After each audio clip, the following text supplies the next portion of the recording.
Hi, I'm Wayne Tuttle, and this is Chasing Legends.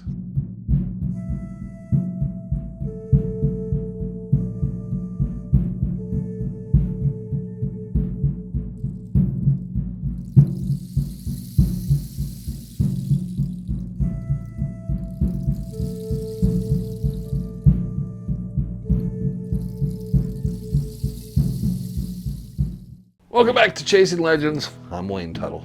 I'm your host once again. Please hit the subscribe button, hit the notification bell, leave a comment if you want to leave a comment. We check them all. We answer most of them if they need a reply or answer. Check our website, www.legendthesuperstitionmountain.com. Bark knows all that. You can find it in the description here at YouTube. That being said and done. Each week I go to tell a story or have some sort of information, and I've talked about this in the past, I'll have several different things I'm kind of juggling what feels right. It doesn't mean over the next 3 weeks you'll hear these things. It just means during the course of a few days as I'm working out what happens. Sometimes it's something I'm thinking about and I'm like, man, that's kind of a cool story. Is it a treasure hunt story? Is it this story? Is it that? Do people really? I don't know. I kind of like it though. Then there are the ones where I'm talking to someone and I tell them in a minute or two something briefly, and then I realize those 3 days in the mountains, I could probably talk 15, 20 minutes about it. And there's like a couple cool points in it. Might be some familiar names. And then there's the Thomas Penfield collection or one of those, and I'll pull a story and be interested in that. So I had a little of everything, and then oddly enough, what happened today is we got delayed, and we're in the midnight hour almost trying to knock one of these out. And because of the delay, something occurred, and it caused me to kind of shift of where I was going to go to this story. Now, what happened earlier today is everybody's out in the pool. It's Father's Day. I'm just chilling in the house, and then someone comes in and says there's a bird in the skimmer basket. Dead bird in there. So I have to go out. Oh, great. We're going to have to get this dead bird out. Well, the bird's kind of caught in the area that goes not to the basket and not at the flap entrance. It's kind of in the middle, wedged. So I reach in to get it, and the bird starts making all kinds of noise. It's actually a crow who somehow has gotten himself in there, and I don't know what he's thinking he's doing. Now, they will float around on the chlorine tablet thing, so I don't know, but I don't know how maybe he fell off and ended up getting in there. So I get him out, and he wanders around the back for a while, then he goes out front, wanders around the front yard for a while. He survived, fortunate for him, not a happy camper. And now we're not quite sure where he drifted because he ended up going about back, and now he's back out front. I told him at one point, you need to get yourself in the bushes, stay away from the dogs, and watch out for the cats tonight. But that caused me to shift to the story, which you'll understand here shortly. Long time getting here now, right? So we all run into points in our lives where we hit that choke point, where there's just too much going on, and we're at a choke point where we can't seem to resolve anything. Now, as we get older, we realize things just do resolve themselves. It does work out. It just happens. It may not be for better, might be for worse, but things just do work out. But when you're younger, it seems you hit those choke points and it's a struggle because you don't have patience. And I was in one of those spots where I just wanted to kind of like remove myself for a moment because I realized nothing's moving, and I'm not happy, but I'm not sad, but I'm just in a perpetual state of stress from a number of different things. So I thought, you know what, I'm going to just go out and I'm going to walk. Now, I decided to go out to the Superstitions, but when I made this decision, it was a conscious decision. I'm not going to go looking for something. I'm not going to I just want to walk. I want to walk till I can't walk. Sit down and just sleep and think about nothing. I want just to clear my slate. I want a blank canvas. So I get out, I get to Peralta. There was no rhyme reason for it. And when I got to Peralta, I started to hit the trail. And as I got to any junction intersection, there was no reason. It was literally, okay, I'm a feather, it blows me this way. And It might have been a little consciously because I knew I'd run into no one on this trail. Obviously, going to Fremont Saddle, I would have run into people. Obviously, taking Cardiac might have been a few people coming from Needle Canyon, but I went around the loop through Barkley Basin towards Miner's Needle. The one thing I can tell you is you can see in the distance if anyone's coming, and you can tell if there's anyone behind you, so you can keep yourself kind of to yourself. And I walked, and when I walked, I just walked. I wasn't in a hurry, just kind of strolling along. And I consciously, anytime something came to my mind, I just kind of cleared it out. Don't think. And that's all I did, was just constantly. And that's all I did. I constantly just didn't think. I just wanted just to stop thinking. I do remember coming up, and then I was kind of like, do I want to go to Trap Canyon? Do I want to go to Whiskey Springs? I want to go in La Barge Box. I want to go over by Bluff Spring. What do I want to do? Holmes Springs. And again, I just told myself, quit thinking, just walk. And I just kept walking. Pretty sure I was in the La Barge Box at some point, but I wasn't consciously even paying attention to things. I was just walking, and I would look around a bit, but I would just look ahead and just walk. And it worked really well because I felt myself completely distressed. Obviously, the physical exercise I was getting was helping a lot.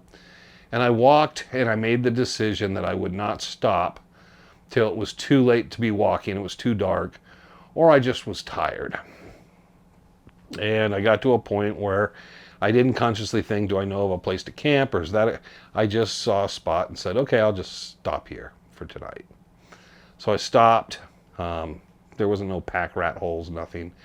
I sat down. I went very, very light. I had probably the lightest sleeping bag I had, one of those type summer bags, just to cover myself with. I think I used a poncho for a tarp underneath me.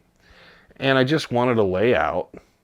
And I had a small fire, but it was just to have a fire. I don't know why, but we always seem to want to have a fire, even if we don't really use it, because I used a sterno. I had the little sterno thing set up to cook my food. I heated up my water, had the chili with the little hot dog pieces in it. And I ate that, picked everything up, so there's not much to pick up. Remember just laying back after I took my shoes and socks off and just thinking, man, it's quiet. And it was quiet. Very little breeze or anything, nothing I can remember. And I looked up, and the sky's darkening, and I'm thinking, man, this is, just watch the stars. And then I was asleep. I woke up, the sun had come up a bit. Of course, I'm in the canyon, so it takes a little longer for the sun to come over. Got up, just rolled things up. Figured, okay, just going to leisurely stroll out. At some point, I'll just find a different way back, and I'll just start walking out. So I started walking. Now, the day before, I had some packages of those little packages of crackers you get from vending machines, and an apple. Or I had a few apples, but I ate an apple the day before. I wasn't hungry that morning, so I wasn't going to eat till I'd been on the trail for a while. So I waited. At a certain point, I decided, okay, I'm going to stop, get a drink of water. I'm going to eat some crackers and have an apple. And nothing's looking familiar. I'm not thinking much of it because I haven't been looking or thinking about things. And just something's kind of starting to tickle me. And then finally I stop and I'm looking around and I'm going, man, not quite sure where I'm at. I've been walking for a couple hours or so, and it should be something familiar, I would think. And I feel a little disoriented, like it's hazy to me. I get out my compass because I didn't bring a watch or anything. And this is obviously way before smartphones and a lot of stuff. So I get out my compass and I realize I've been traveling north. So I'm thinking, okay, that is not the direction I need to be going. How long have I? So now I'm trying to work in my head, where have I got myself to? Because I'm not really familiar where. I'm sure I've been through here, but I haven't been paying attention. And I'm looking around, and where I'm at, I can't see any landmarks. And I'm like, okay, am I lost? Technically not, because I know if I follow a trail long enough, I'll hit an intersection, And no matter what, if you go north far enough or south far enough, you're going to hit a trail or a road. So I'm kind of trying to orient myself, and I figure, well, I'll just keep walking because I got to hit something, because I don't remember anything for quite a while on the way through. And I keep walking, and I hit something. I don't know what it was, but I saw something in the area in front of me, and I just recognized and realized, man, I'm starting to approach Tortilla. So I had to have gotten on the Hooley Bacon Trail out that way. And I'm like, man, this is not at all where I planned to be. So it was a moment of kind of like, man, this isn't probably good, because I was planning on getting back to the parking lot today, and I don't know if I can do this. Where am I exactly? So then I started thinking, well, if I continue on to Tortilla, I got to get on Tortilla Road to get to Apache Trail. I might be able to get a ride to Tortilla Flat or into town, but I still got to get back to the parking lot. Remember, this is back in the day, and this is not all going to be easy. And I'm thinking, well, I probably by the time, because the one place I know I'm going to find a telephone definitely is going to be Tortilla Flat. By the time I could walk from where I'm at to Tortilla Flat, I could be at the parking lot regardless.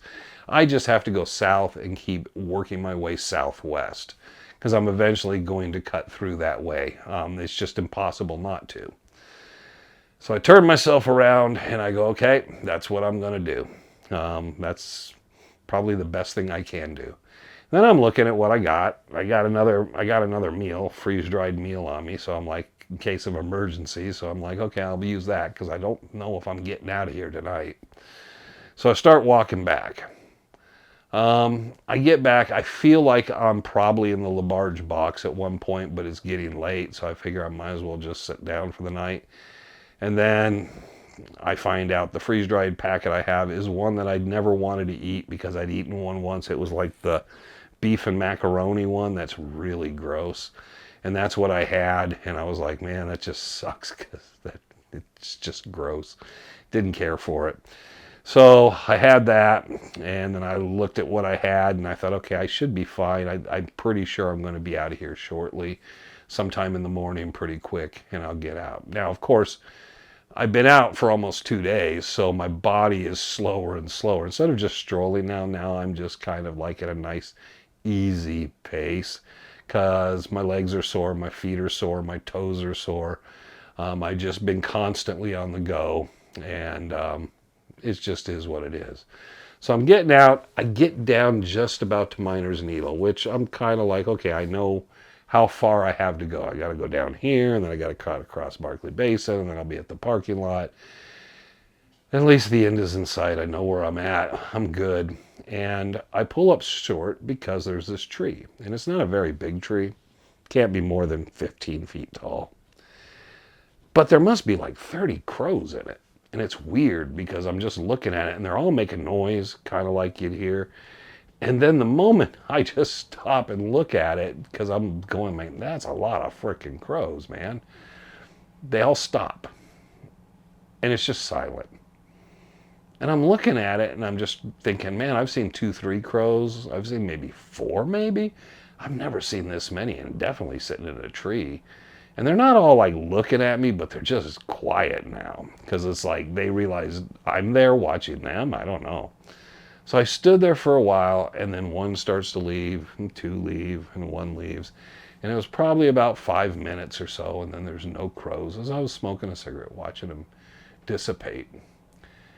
And I just kind of went like, man, that was pretty wild. The whole trip I've been in, I don't quite know what to think of that. So I continued down. I almost stayed the night in my vehicle in the parking lot, because I got back in so late and I was so tired. But I was driven by the fact that 2 things. I wanted a hot shower, and I wanted a glass of water with ice cubes so bad. So I headed back, because back then it took a bit longer to get back. It took me a while to get back across town. But I got home, hot shower. I got a cold glass of ice water full of ice cubes, drained it, filled it back up, took it with me. Remember sitting on the edge of the bed, sipping water, setting it down. I don't remember laying back. All I know is I woke up the next morning. That's kind of the end of the story. It's kind of the whatever it was. I was just drained. I wasn't sick, but the next morning I did get up and I did start to go driving to work. And whatever happened over that time in the mountains, whatever occurred, I realized I don't like my job. I don't like going to work there. Nobody should have to go there. There's other jobs. I can find something else to do. I work hard. I'm not I'm not going in there today. It wasn't fear. It wasn't this. It was just like, I'm going to do something different. And that was the start of how I kind of changed the way I thought about a lot of things. I'm sure the trip and a number of things that occurred in the trip that I'm not very conscious of did that. But I've done that several times where I just suddenly realize if you're not in a good place, something, you have to give it some thought, but realize I can do this anywhere else. Why am I doing this here? I could be appreciated or at least paid better or at least enjoy my work more, but I don't need to be any toxic situations or whatnot in life. And that kind of is what occurred. I remember I just pulled over and decided, you know what, I'm going to go get something for breakfast and I'm just going to go home. And then tomorrow I'll find a new job. And that's what I did. So that's my trip. Probably happened 90, 91, 92. It was shortly after that. Wasn't too long. Ended up working with Gary Tryon Painting. And then I ended up working for Shuck Component. No, I worked roofing. Then I worked for Shuck Components. But it became a period where I realized when I didn't want to do something anymore, there was other places I would work hard and could do it elsewhere. And I started trying to kind of make sure that, and something I've always told people that work with me, I don't expect you to be overjoyed to work here, but you should not be angry you work here. You should not be sad you work here. You should not just hate the fact you got to get in your vehicle and go to work. There's always something better, and that was something I kept in my head. You should at least kind of have some level sense of being able to go in. Fortunately, I enjoy most of the time what I do, and I'm quite happy at it. But that taught me something very important. Why be miserable at your job? There's someplace else you can be happy and work. I'd rather take less money and be happy than miserable and have all the money. There you go. I don't know if anybody learned anything from that little philosophical dalliance back in the day, but it was interesting. There's not a lot of people that spent time like that in the mountains and did things like that, and there is a uniqueness to it. I always encourage people, if you have the presence of mind, to do that sort of thing and spend time in the mountains. It's good for you. It really is good for you. It stops the clock, but it also shuts the noise out. It takes it all away, and it kind of clears the air for you. And the first couple of times you do it, it's a little different, but then once you understand it, because for millions of years, people have been by themselves in the middle of nowhere under the stars. And there's something, I'm not going to say primeval, but there's something different about it, and it grounds you in a very unique and important way. So there you go. I hope everybody had a great weekend or a great Father's Day. Hope everybody enjoyed this. Please hit the likes and stuff and let us know. Maybe next time I won't wax so philosophical. But if nothing else, I hope everyone has a great rest of the week. Going to be heavy triple digits here, but hope your weather's cooler and you're getting a little bit of that rain. And we will catch you the next time. But remember, everybody knows, Trevor knows it, you know it, I know it. I'm Wayne Tuttle. You're not.